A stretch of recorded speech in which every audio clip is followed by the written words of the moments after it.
Hi guys, मैं हूं अनमोल और स्वागत है मेरे चैनल बॉम्बे बिब्स में। आज मैं आपके लिए एक नया वीडियो लेके आई हूं। आशा है आपको मेरी सारी वीडियोस पसंद आ रही होगी।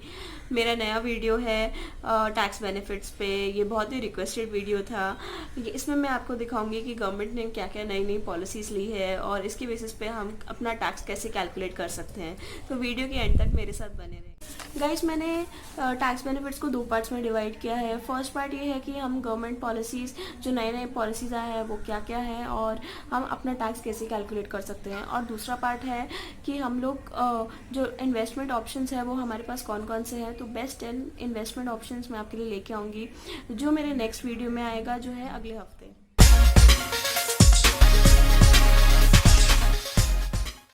गाइस, कोरोना की वजह से इकोनॉमिक स्लोडाउन तो हुआ ही है। इससे हमारे टैक्सेस में भी बहुत फ़र्क आया है। तो गवर्नमेंट ने दो पॉलिसीज़ रखा है उसके लिए।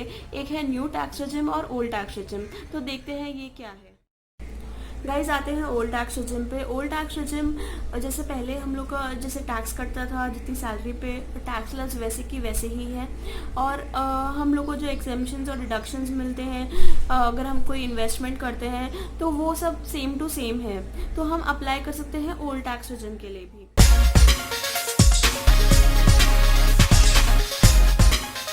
हमारे दूसरे पॉइंट पे जो है new tax regime. New tax regime में हम लोग का जो स्लैब्स है वो ज़्यादा इंक्रीज़ हो गए हैं और हम लोग के जो टैक्स रेट्स है वो काफ़ी कम हो गए हैं। बट ये पूरा इंडिविजुअल इनकम पे डिपेंड करता है। आइए देखते हैं कैसे डिपेंड करता है कि हम लोग को कौन सा चूज़ करना चाहिए, ओल्ड टैक्स रेजिम की न्यू टैक्स रेजिम। गाइज, अब हम कंपेयर करके देखते हैं कि ओल्ड टैक्स में और न्यू टैक्स रेट्स में क्या क्या डिफरेंस आया है। गाइस, जैसे कि आप देख सकते हैं कि न्यू टैक्स स्लैब में स्लैब्स बढ़ गए हैं और इनकम टैक्स रेट्स भी कम हो गए हैं। 7.5 to 10 लाख्स में हमें 15% ही टैक्स देना रहेगा। अगर आपकी सैलरी 10 to 15 लाख्स के बीच में है तो भी आपको कम टैक्स देना पड़ रहा है न्यू टैक्स स्लैब में, और जहाँ की ओल्ड टैक्स स्लैब में आपको 30% टैक्स देना रहता था। न्यू टैक्स रेजिम में जो एग्जेम्पशन और रिडक्शन है हमें उनका बेनिफिट नहीं मिलेगा, क्योंकि ऑलरेडी टैक्स स्लैब्स के हिसाब से टैक्स रेट्स काफ़ी कम है। और जो ओल्ड टैक्स रेजिम में है उसमें डिडक्शंस और एग्जेम्पशंस ऑलमोस्ट सेम रहेंगे। तो गाइस, पहले हम देखते हैं कि हमारा टैक्सेबल इनकम कैसे कैलकुलेट होता है।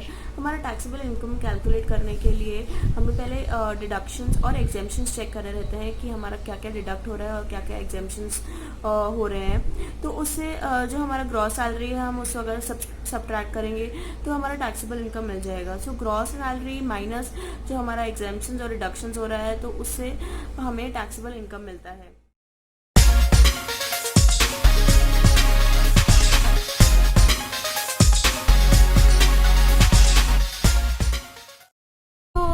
गाइस, पहले आते हैं कि हमारे एग्जेम्पशंस और डिडक्शंस होते क्या हैं।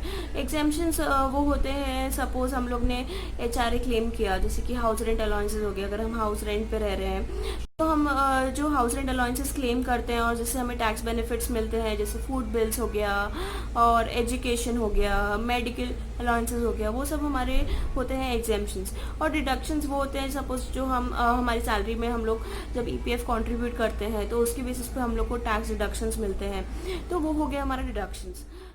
मैंने इसमें टैक्स डिडक्शंस लिस्ट किए हैं जो अंडर ATC आते हैं, जैसे कि term plan, tuition fees, home loan, ELSS। इसी पे मेरा नेक्स्ट वीडियो रहेगा।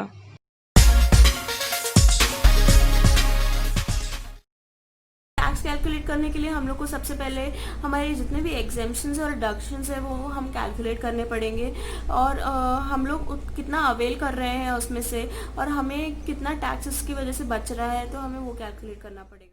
गाइस, चलिए अब इसको कैलकुलेट करके देखते हैं कि इसका इंडिविजुअल कैलकुलेशन कैसे कर सकते हैं। इसको मैंने आपको एक एग्जाम्पल की तरह समझाया है, तो देखिए वो एग्जाम्पल क्या है। तो गाइज, हम इसको एक एग्जांपल की तरह से समझते हैं कि हमारा ओल्ड टैक्स रेजिम में कितना टैक्स कैलकुलेट होता है और न्यू टैक्स रेजिम में कितना टैक्स कैलकुलेट होता है। मैंने इसके लिए ग्रॉस सैलरी लिया है 10 लाख्स। तो 10 लाख्स पे हम लोग को जो डिडक्शंस मिलता है वो है अराउंड 50,000, जो हमारा सैलरी में हम लोग को दिखता है।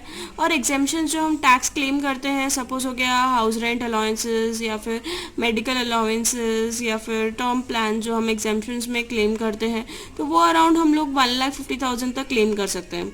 तो हमारा उससे टैक्सेबल इनकम हो गया 8 लाख्स। 8 लाख कैसे आया हम लोग का? 10 लाख में से माइनस किया 50,000, माइनस 1,50,000 किया तो 8 लाख बचा।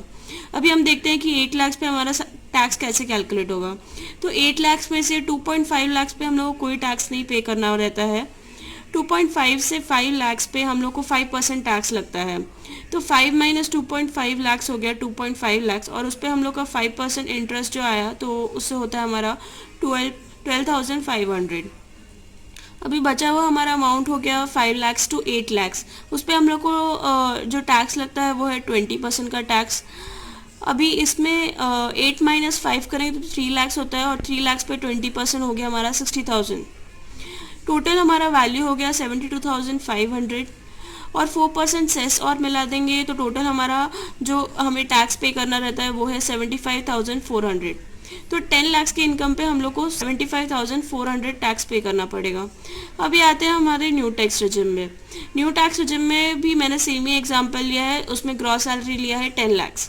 तो न्यू टैक्स रिजिम में हम लोग को नो डिडक्शंस और एग्जेम्पशंस नहीं मिलेगा, तो हमारा टैक्सेबल इनकम हो गया 10 लाख।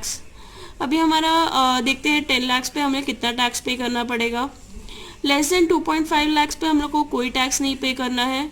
तो 10 में से 2.5 लाख का जो अमाउंट है वो हम हटा देंगे तो बचेगा हमारा 2.5 टू 5 लाख। 2.5 टू 5 लाख में 5% इंटरेस्ट है, तो 5 माइनस 2.5 लाख करेंगे और 5% का इंटरेस्ट करेंगे तो अमाउंट आता है 12,500।